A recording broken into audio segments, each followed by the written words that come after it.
I'm sure that everyone watching this video has come across neural networks and been amazed at the clever things they do. In this video, I'm going to tell you about what neural networks are designed to do and how they should be evaluated, how to think about what neural networks are. I'm not going to tell you about what they're made of. I won't say anything about convolutional layers or activation functions or auto-differentiation or any of that. That's all useful stuff to know if you want to program them, and there are many tutorials that will tell you all about it. Here's an extract from a thoughtful piece about machine learning versus statistics by an ex-statistician called Leo Breiman. Have a read. This is the phrase that jumps out to me. In the mid-1980s, a new research community using neural networks sprang up. Their goal was predictive accuracy. This is the standard view of machine learning and neural networks. In this video, I want to explain to you why it's wrong and unhelpful and restrictive. First, let's review the standard view. Here's the basic setup. We imagine that we're given a dataset, and the dataset is made up of inputs, call them x1 up to xn, and labels, call them yn1 up to yn. Our job is to learn a function that predicts the label given the input. For example, we can do it with a neural network. For what I'm going to say here, it doesn't matter at all what sort of neural network we're talking about, how many layers and how many neurons and so on. What matters is simply that it's a black box function that takes an input and produces an output. It could be a box full of angry parrots inside. Typically, though, it's a neural network, and it has millions of parameters that can be tuned, and by tuning them, we'll be able to make the function f fit the dataset. The type of neural network you put in here depends on the shape of the function you're hoping to get out. In other words, it depends entirely on the shape of your dataset. But we don't want our neural network to cheat by just memorizing the data we gave it and, well, parroting it back to us. So we'll split our dataset into two parts. One part, the training data, we use to train the neural network, i.e. to fit the theta parameters. The other part, the holdout data, we set aside. And once we've finished training, we measure how well our trained neural network does on this holdout data.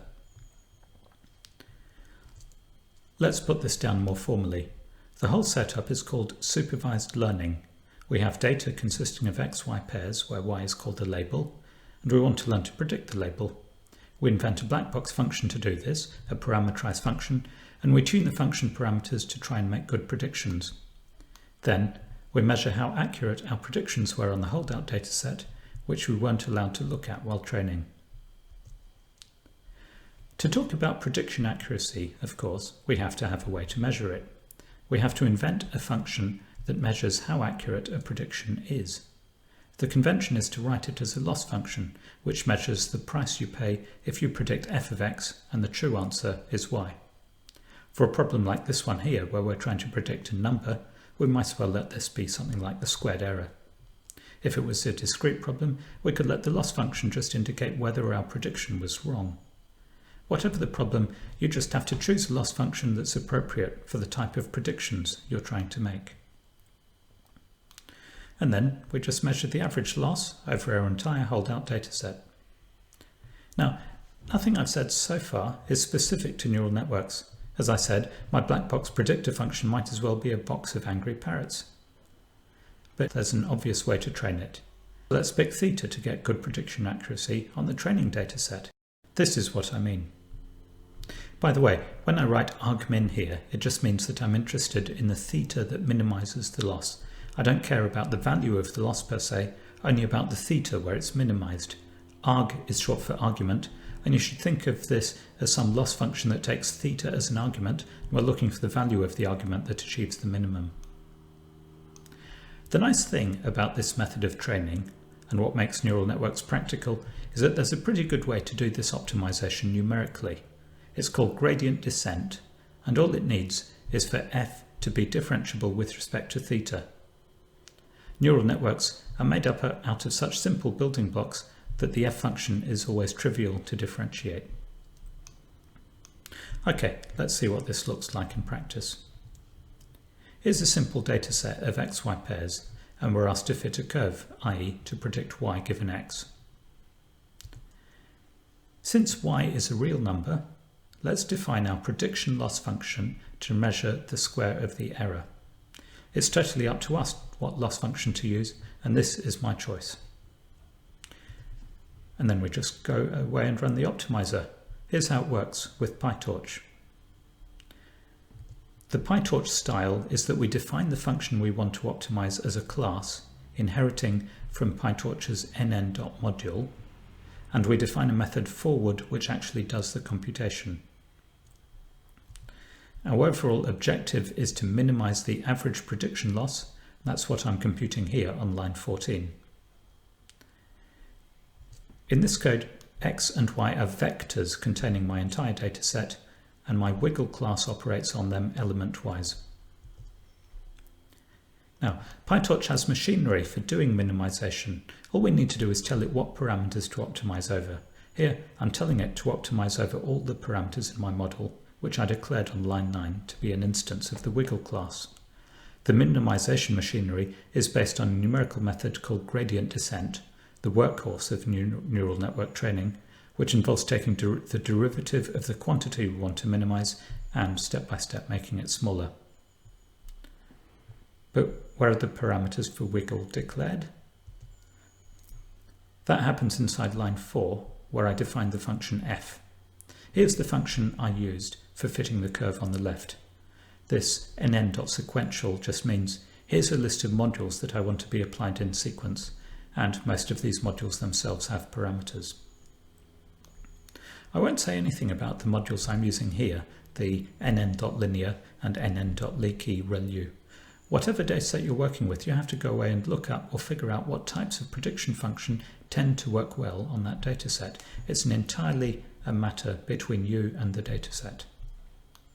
My job in this video is to tell you about what neural networks are, in other words, what they're intended to do, not what they're made of. Okay, so that's the standard view, that neural networks are there to make predictions, and we evaluate them based on how accurate their predictions are. Now I want to tell you about a different way to think of them. Here's the same dataset as before, but now the task is different. It says here, fit a probability model for y, and it tells us the type of probability model to fit. A normal random variable with mean given by some function of the input and variance sigma squared. In other words, at every point x in the dataset, we're saying there's a distribution over the possible y values. Now, every single probability model fitting problem is always the same. We just write out the log likelihood of the entire dataset. Here, it's a sum because we're modeling the data points as independent samples. And the term inside is just the usual probability density function for the normal distribution. And then it's simple, we just maximize this. My module here, I'm calling it rwiggle, evaluates the log likelihood per data point. Then I get the average across the entire dataset. Then I have to take the negative log likelihood because PyTorch only thinks in terms of minimizing, not maximizing. The parameters I'm optimizing over are all the parameters of f, same as before, plus a new parameter, sigma. Let's step back and look again at what we've just done here. This term here, this is exactly the prediction loss function we were looking at before. If we knew sigma, if we had hard-coded its value and then just optimized over theta, we'd be doing exactly what the prediction accuracy crowd does. In other words, minimized prediction loss is just a dumbed-down version of maximized log likelihood. The probabilistic viewpoint tells us the same stuff as the prediction accuracy viewpoint, but it can also tell us more. In this case, it can tell us about the variability in the data. There's arbitrariness here, of course, in our choice of probability model, but equally, there's arbitrariness in the choice of the loss function. All models are wrong, and all loss functions are wrong, but some are useful. This particular loss function we've been looking at, mean square error, is symbiotic with Gaussian errors. In fact, Gauss invented this type of modelling over 200 years ago. He realised that Gaussian errors are exactly what makes mean square error the right loss function to use. Let's move on to another use of neural networks, this time image classification. Here the goal is to predict a discrete label, so Gaussian errors definitely aren't appropriate. We'll look at the MNIST dataset, which consists of small grayscale images, xi, labelled with the true digit yi. Here xi is an array of real numbers, and yi is an integer in the range 0 to 9. We'd like to build a neural network that predicts the label for a given image. Neural networks are generally made up of continuous functions. We want the neural network to be continuous and differentiable because the big tool we're using, PyTorch optimization, only works with differentiable functions. But here we want to output a discrete value, an integer, so there's got to be some discontinuity. The typical thing to do is just let the neural network output a vector of real valued scores, one score for each possible digit. Then its output is continuous, and we as users of the network will just take the highest scoring digit as our prediction. And we need a loss function. The obvious thing to do is just ask how many data points we predicted wrong. In other words, the loss is just a sum of indicator functions, each term scoring 1 if my prediction was different to the true label, 0 if I was correct. But there's a problem here. The workhorse of neural networks, gradient descent, only works when the thing we want to minimize is a differentiable function.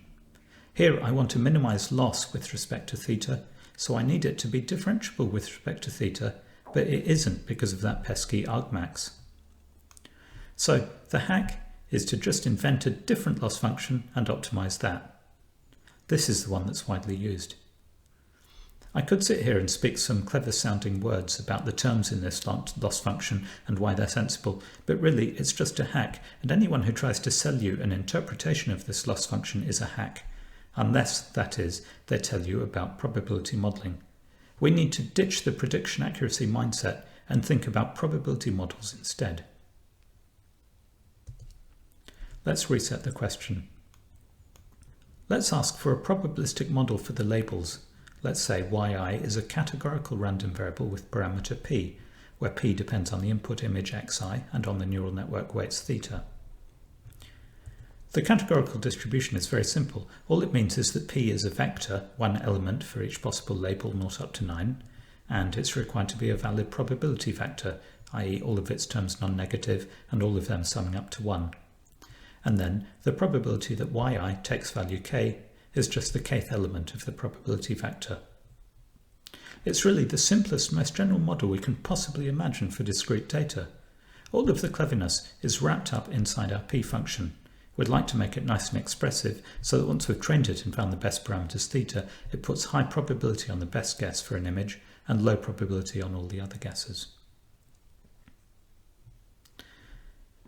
When we're optimizing a function, and we want our answers to lie in a constrained domain, here we want p to be a valid probability vector, it makes life a lot easier if we can fit an unconstrained function and then transform it into the constrained domain. Concretely, it's much easier if we look for a function f that returns an arbitrary vector and then do something or other to turn it into a valid probability vector. The transformation I'm using here is called softmax, and it's easy to see that it gives us a valid probability vector. The exponentiation ensures we get non-negative values, and the normalization makes them sum to 1.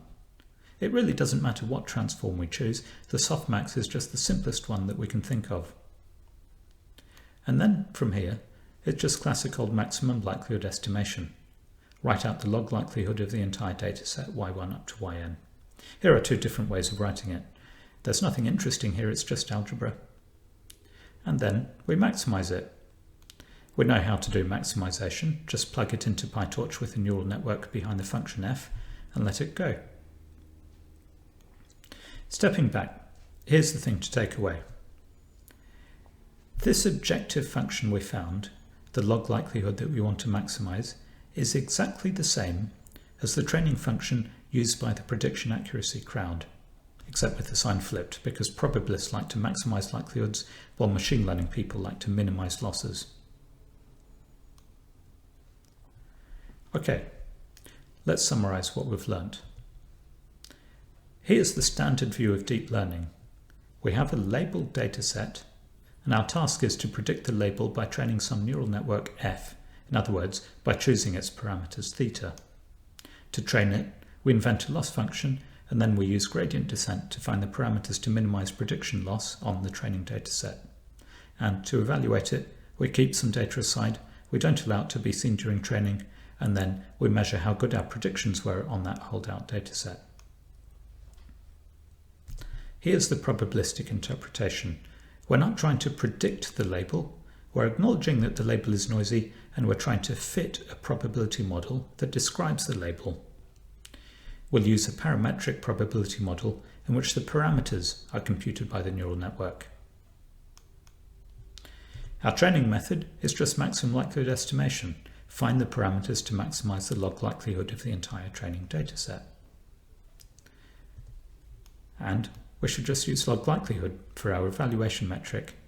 Keep aside some holdout data and then report back the log likelihood that our model ascribes to the holdout data. We've seen that this is pretty much the same thing as measuring prediction accuracy on the holdout data. In the next video on generative modeling, we'll see why it's the only sane evaluation metric that we could choose. So, that's the takeaway message. Neural networks are probability models. Training a neural network for prediction accuracy is nothing more than maximum likelihood estimation. Now, it may seem that we've not actually gained very much from all this. All we've learnt is that all the wonderful successes of neural networks can be interpreted as probabilistic modelling. We've not actually contributed anything here, we've only put a new spin on other people's results. But let me try to argue why what we've done is more valuable than that. There are two reasons. First reason is that this probabilistic interpretation doesn't just work for supervised learning, it works perfectly well for unsupervised learning tasks too, where the prediction accuracy approach hits a dead end. And that's what we'll cover in the next video. The second reason is that when we think probabilistically, we can avoid some conceptual errors. Here's an illustration from an influential paper on adversarial attacks on neural network classifiers. Suppose we've got a neural network that's been trained to classify images. The authors of this paper say that the neural network, when fed the image on the left, gave the answer panda with 57.7% confidence. Then they invented a cunning way to create very specific noise patterns, like the picture in the middle. So if you take the panda and add the noise at 0.7% opacity, then the resulting image looks exactly the same to the human eye, but the neural network says gibbon with 99.3% confidence.